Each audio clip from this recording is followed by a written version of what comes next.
Bonjour à tous, aujourd'hui je vous fais une vidéo assez rapide. Certains m'ont demandé, c'est un What's in my phone.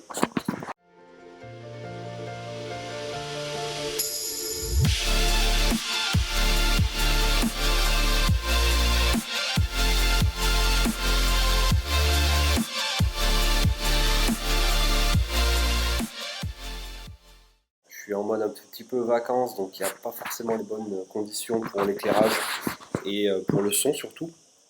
Donc vous allez entendre pas mal les cigales et les bruits du coin, et je m'en excuse d'avance. Donc, mon téléphone, c'est toujours le Nexus 6P, donc je suis passé par le OnePlus 3 il n'y a pas longtemps. Euh, que j'ai adoré. Par contre, je suis resté sur le Nexus 6P pour avoir Android 7. Donc là, j'ai Android 7 depuis hier soir. Globalement, ça changera strictement rien à ce que je vais vous dire aujourd'hui. Hein. Que j'ai Android 7 ou pas, c'est exactement la même chose. Par contre, je vous montre un petit peu comment j'ai organisé mon téléphone et quelles sont les applications principales que j'ai dessus. Donc le bureau, c'est toujours Nova Launcher, qui est un petit peu plus customisable finalement que le launcher de Google, pour la bonne raison que, par exemple, si vous regardez l'icône de Phoenix, donc le social en bas, je peux y glisser plein d'icônes. Euh, Lorsque je fais donc un swipe de bas vers le haut sur l'icône, j'ai un répertoire qui apparaît. Donc ça me permet de cacher finalement un répertoire sous une icône. Donc si je clique un coup, ça lance Phoenix, et si je fais un slide vers le haut, ça lance toutes mes applications, enfin ça ouvre le répertoire de toutes mes applications réseaux sociaux. J'ai la même chose sous Feedly. Lorsque je clique sur Feedly en faisant un slide, ça lance Pocket, et si je fais juste un simple push, ça me lance l'application Feedly classique. Donc, le bureau c'est Nova Launcher. Globalement, en bas, j'ai toujours les mêmes icônes. L'icône pour appeler, l'icône pour Hangout. Si je fais un slide vers le haut, j'ai Messenger de, de, de Facebook. J'ai Spotify, et si je fais un slide vers le haut, j'ai Google Music qui se lance. J'ai l'application photo, si je fais un slide vers le haut, j'ai mes applications de retouche photo qui sont principalement Visco, VSCO. Les autres, Lightroom et Quick, je ne les utilise pas encore beaucoup. J'ai Quick, Peak en gestionnaire pour tout ce qui est galerie. Et si je fais un slide vers le haut, ça me lance Google Photos. Google Photos que je trouve très bien pour justement stocker toutes mes photos en vrac et récupérer des photos dans quelques semaines, dans quelques mois. J'arrive à retrouver facilement toutes mes photos via Google Photos. J'ai toujours Chrome comme navigateur, je ne vais pas vous le lancer, et j'utilise Outlook comme boîte mail depuis peu de temps, et je trouve honnêtement que c'est la meilleure boîte mail qui me convient le mieux, on va dire. Mieux que Gmail, mieux que CloudMagic, pardon. Donc je suis sur Outlook et ça marche vraiment super bien. J'ai 4 ou 5 boîtes mail dessus. Pas forcément que des boîtes Gmail. Donc j'ai 2-3 boîtes Gmail, j'ai une boîte liée à mon blog, et je dois avoir une boîte Outlook aussi dessus. Donc voilà pour la barre du bas. Ensuite, j'ai le Play Store, Phoenix en accès direct, Slack en accès direct, Feedly en accès direct et Pocket Cast. Pocket Cast, ce sont mes podcasts. Donc le gestionnaire de podcasts que j'utilise beaucoup en voiture principalement. Donc là, vous pouvez voir un petit peu la liste des podcasts que j'ai en ce moment en lecture. Donc ça, c'est pour ma page principale. Sur le haut, le dock, c'est Dash Clock Widget, donc qui me permet d'avoir un petit widget météo, enfin la météo en temps réel, un aperçu de la batterie, l'heure. Quand je clique sur l'heure, ça lance mon appli réveil. Quand je clique sur la météo, ça lance mon appli météo, donc là en ce moment c'est Netatmo. Et quand je clique sur la batterie, ça lance le tableau de décharge de la batterie, donc c'est GSAM Battery Monitor que j'utilise en ce moment pour monitorer un petit peu la consommation. Même si finalement, quand on est sous Android 6 ou Android 7, c'est pas terrible au niveau des les informations qu'on peut avoir sur Android 7, pardon, sont vraiment pas terribles au niveau consommation. Et j'ai une deuxième page où là j'ai mis un peu tous mes trucs en vrac. Donc là, l'application que j'utilise aujourd'hui pour enregistrer mon écran, c'est AZ Screen Recorder. J'ai un raccourci direct ici pour aller voir toutes les photos que j'ai prises récemment. Ensuite, qu'est-ce que j'ai? J'ai Google Authenticator, c'est l'application qui me permet maintenant de générer mes codes de connexion Google. Avant j'utilisais le SMS, maintenant j'utilise ce truc là parce qu'en fait c'est intégré vachement bien dans ma montre. J'ai un raccourci dans la montre qui me permet de lancer justement cette génération de code. J'ai même plus besoin d'avoir le téléphone à la main, ça se fait automatiquement. Même si les SMS marchaient un petit peu de la même façon, je trouve que cette façon-là me convient un peu mieux. J'ai plus besoin d'attendre que le SMS arrive dans mon téléphone. Là, j'avais cliqué un coup, j'ai lu mon code et c'est rapide. Google Keep, Google Keep, pardon, ici, c'est toujours l'application que j'utilise pour ma prise de notes, pour noter tout et n'importe quoi. Qu'est-ce que j'ai ensuite? J'ai un ensemble d'applications pour le skate. Je trace un petit peu toutes les sorties que je fais pour avoir des statistiques sur ma vitesse moyenne, sur le nombre de kilomètres que j'ai fait, etc. avec le skate. Du coup, j'utilise Endomondo principalement, mais j'ai testé Sport Tracker, donc la deuxième application qui marche très bien pour une bonne raison, c'est qu'elle a une super application pour Android Wear. Android Wear, donc sur le poignet, j'ai une application tableau de bord qui me donne la vitesse en temps réel, le nombre de kilomètres que j'ai fait, etc. Et du coup, ça me permet de regarder rapidement à quelle vitesse je roule, est-ce que je suis rapide ou pas. J'ai Strava aussi en test en ce moment, moi je suis moyennement fan. Google Keep marche aussi assez bien, il arrive à détecter lorsque je suis en train de faire du skate, même s'il le détecte comme du vélo. Mais au moins, je sais que quand je fais du skate, je fais du vélo. Et vu que je fais pas de vélo, bah, c'est pas grave. Je sais que c'est du skate, Google Fit. Et j'ai une application qui s'appelle Sync My Track quelque chose, qui me permet finalement de synchroniser tous les services, donc Endomondo, Smart Tracker, Strava. À chaque fois que je fais une activité dans l'un, ça le rajoute dans les autres. Ce qui veut dire que finalement, je peux tester 3 services en même temps. Je les teste, je vois lesquels sont les meilleurs, etc. Et cet outil me synchronise tout en même temps. Donc ça veut dire que si je fais une sortie sur Endomondo, comment dire, elle sera rentrée dans Sport Tracker et elle sera aussi rentrée dans Strava. Donc ça me permet de tester tous les services en même temps et de voir lequel je préfère. Et puis j'aurais rien perdu finalement sur les autres. Waze, c'est toujours l'application que j'utilise pour me déplacer en France, savoir quand est-ce qu'il y a des bouchons, etc. Google Maps, ça me sauve aussi pas mal. Là, en ce moment, je suis en vacances à l'étranger et Google Maps offline marche très bien. Même si j'ai remarqué que finalement, il ne fait pas la différence entre une petite route et une grosse route.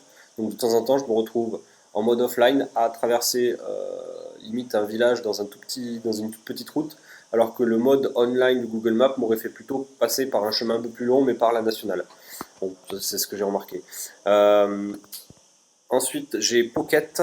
Pocket, c'est là où je stocke tous mes articles intéressants.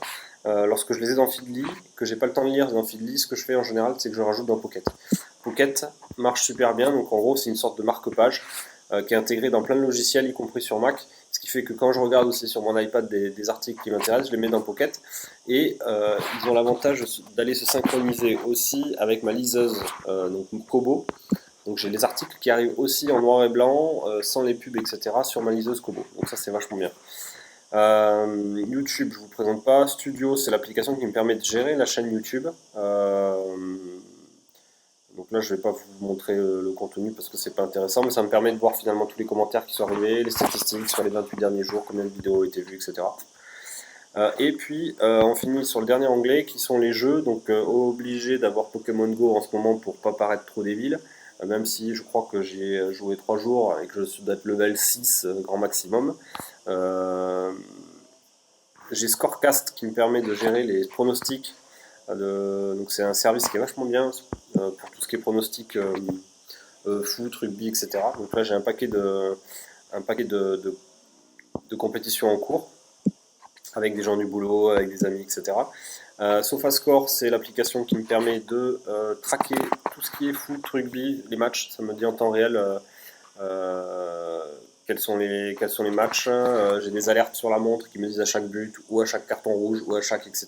Là, je peux vraiment customiser chaque équipe que je veux suivre et, et mettre des alertes vraiment même sur un joueur particulier si je veux avoir des alertes sur qu'est-ce qui se passe à Paul Pogba par exemple. Je peux savoir quand il est titulaire ou pas, quand il est remplaçant, quand il y a eu des rumeurs de transfert concernant ce joueur. Donc c'est pas mal. Pour les fans de foot, c'est pas mal. Moi je suis moyennement fan de foot, j'aime bien le rugby et du coup SofaScore marche aussi sur le rugby. Origins, c'est un tower defense, c'est Kingdom Rush Origin.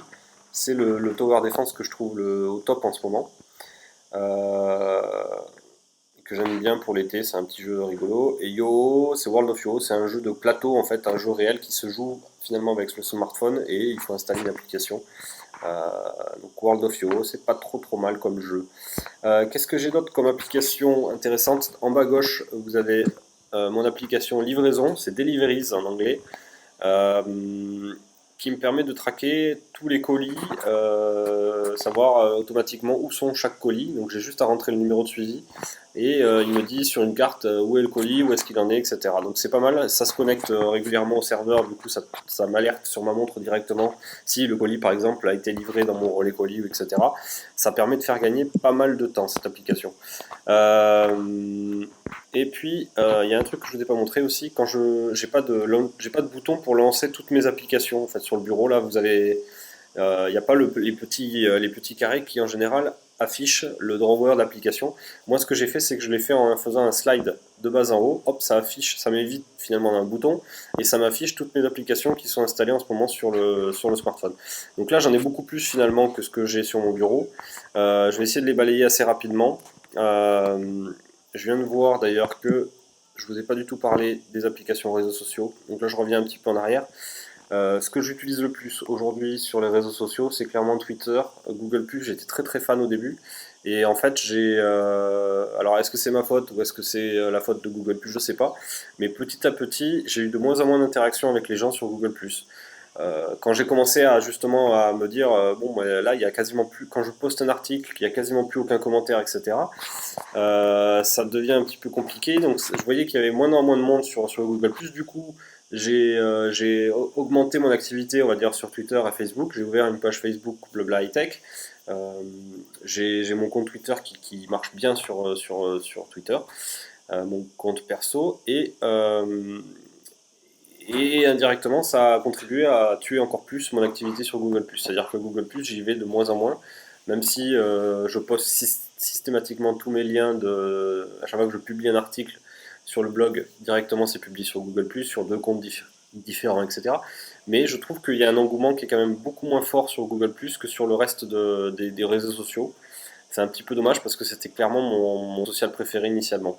Donc là, c'est sûr qu'en quittant un petit peu Google+, je risque de perdre un paquet de monde en termes de lecteurs. Mais je ne sais pas forcément trop comment gérer tous les réseaux sociaux en même temps. C'est pas possible de gérer tout. On peut pas être partout en même temps. Donc j'essaie d'être sur celui où finalement il y a peut-être le plus d'interaction, celui où il y a peut-être le plus de débats, etc.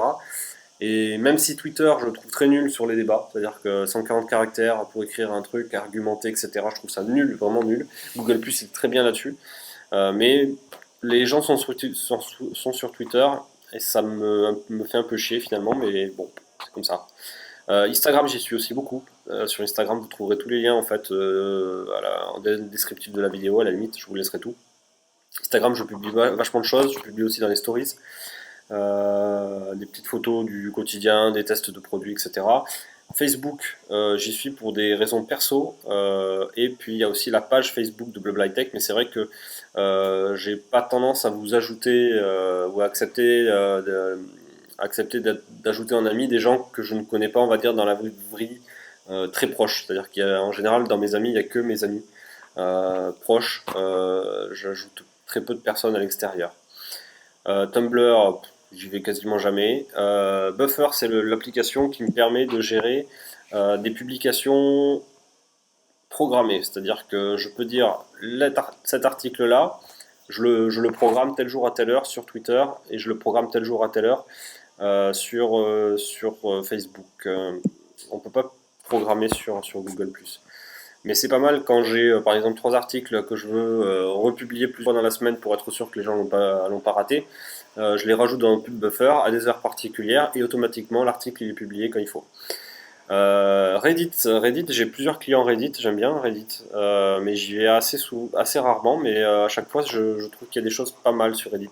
En général, si vous connaissez pas Reddit, il faut que vous vous renseigniez un petit peu dessus, mais c'est un espèce de gros forum géant où il n'y a pas forcément trop de règles. Il y a de tout et de n'importe quoi, mais c'est quand même rangé dans certaines catégories. et on y trouve souvent les news en avance de tout le monde, même avant Twitter. En général, il y a des trucs rigolos qui traînent sur Reddit, donc c'est pas mal. Status Brew, c'est un truc pour traquer les abonnements et les désabonnements sur Twitter principalement. Récemment, j'ai fait des concours sur Twitter et j'ai vu un petit peu le nombre de personnes qui s'abonnaient puis qui se désabonnaient juste derrière, juste pour avoir participé au concours. Donc c'est assez marrant de traquer ce genre de choses. On voit aussi tous les bots qui peuvent s'ajouter à mon compte. Du coup, moi j'ai un bouton, en un bouton je peux bloquer qui je veux aussi via ce truc là, donc c'est pas trop mal. Snapchat, j'y vais plus, même si pendant un moment j'ai essayé de m'y lancer parce que c'était la grosse mode, mais j'accroche pas au style, j'accroche pas, à la limite j'accroche un petit peu au truc rigolo sur le visage, mais juste pour rigoler entre potes, mais pas plus. Google Plus, le gestionnaire de pages, donc j'ai bien une page Blabla High Tech sur Facebook et que je gère avec cette application. Flickr, j'y vais plus non plus trop souvent. Je publiais mes plus belles photos pendant un moment sur Flickr, mais c'est vrai que ça fait quelques temps que j'y suis pas retourné. Twitter, c'est l'application officielle Twitter qui me permet juste une seule chose, c'est de répondre aux sondages. Sinon, j'utilise Phoenix à la majorité du temps, qui est pour moi l'application Twitter qui est la mieux foutue. Google Duo, c'est la nouvelle application pour faire du FaceTime de Google. Je ne l'ai pas encore testé avec personne. J'ai personne qui a installé Google Duo dans mon entourage. Et Relay, c'est une application Reddit. J'ai l'option officielle Reddit et j'ai Relay for Reddit. Je vais vous montrer rapidement à quoi ça ressemble comme application, si j'ai le réseau. Alors, changelog, ok. Donc là, on a un ensemble d'articles qui sont publiés et tout ça c'est rangé dans comment on appelle, des subreddits. Donc il y a c'est des sous-répertoires de Reddit. Par exemple là, c'est un truc spécifique au skateboard électrique. Donc là, il y a un certain nombre de liens que les gens ont pu noter. On peut noter en mettant un pouce vers le haut ou un pouce vers le bas. Les articles qui ont le plus de pouces vers le haut vont sortir en premier. C'est pour ça qu'on a la catégorie hot ici. On peut avoir la catégorie new où on met que les nouveaux articles, donc c'est que les nouveaux trucs qui sont sortis, qui n'ont pas forcément été bien notés avant. Donc c'est intéressant, honnêtement, Reddit. Are you sure to want to work? Ok. Qu'est-ce que je peux vous décrire un petit peu plus? Dashlane, ici, c'est toujours l'application qui me permet de gérer mes mots de passe. J'ai le clavier SwiftKey qui est installé, mais je l'utilise plus. Je suis sur le clavier Google, je crois, en ce moment. Mais j'arrête pas de changer entre SwiftKey Google, SwiftKey Google. CCleaner, c'est l'application qui me permet de gérer l'espace de mon téléphone. Ça me permet de nettoyer assez régulièrement le téléphone. Disk Usage fait pas du tout la même chose, mais ça me permet de faire la même chose au final. Disk Usage me permet de montrer finalement où sont les fichiers les plus gros, là où je perds beaucoup de place finalement. Ça me fait un petit graphique. Je vais essayer de le lancer. Ça me fait un petit qui m'indique finalement où sont rangés, quels sont les plus gros répertoires finalement en termes de taille. Bon là ça va être un peu long, je vais pas vous le montrer tout de suite. Donc voilà, Disk Usage m'affiche un graphique de ce type, donc on a l'ensemble du stockage, les 64 Go, on voit qu'il reste 10 Go, on voit qu'il y a 30 Go dans média, 13 Go dans les applications, et ensuite on peut descendre dans l'arborescence ou revenir finalement dans un truc un peu plus général. Donc là on voit que c'est Spotify qui me prend vraiment beaucoup de gigas. J'ai 18 Go de Spotify, Pocket Cast qui prend plus de 7 Go. Voilà, ça permet de gérer finalement son espace et de supprimer ce qui prend beaucoup de place. Ensuite, j'ai l'application DJI, c'est pour le drone, les applications Google Docs, les applications qui sont... Ah, je reçois des notifications. Les applications qui me permettent de gérer mon NAS Synology, eBay, Amazon. En explorateur de fichiers, j'ai Solid Explorer. Est-ce qu'il est rangé? Solid Explorer, il est ici. Donc c'est l'application que je préfère pour gérer mes fichiers.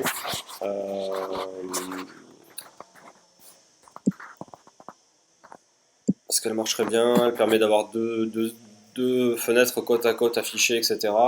Ensuite, qu'est-ce que j'ai de plus qui peut être intéressant? Je regarde en même temps que vous. Plex marcherait bien sur Android. Snapchat, Softcore. Ouais, c'est à peu près tout sur les grosses applications que j'utilise beaucoup. J'ai TripAdvisor aussi que j'utilise quand je suis en vacances. Uber quand je suis en déplacement à Paris. Je crois que c'est à peu près tout ce que j'ai d'important. Voilà, donc je vous ai fait un petit peu le tour de toutes les applications que j'utilise sur mon téléphone en ce moment. Je sors assez régulièrement ce genre d'application, donc n'hésitez pas à vous abonner. Comme ça vous serez mis au courant régulièrement de ce genre de petites vidéos. Donc je vous dis à très bientôt, et puis voilà. Ciao!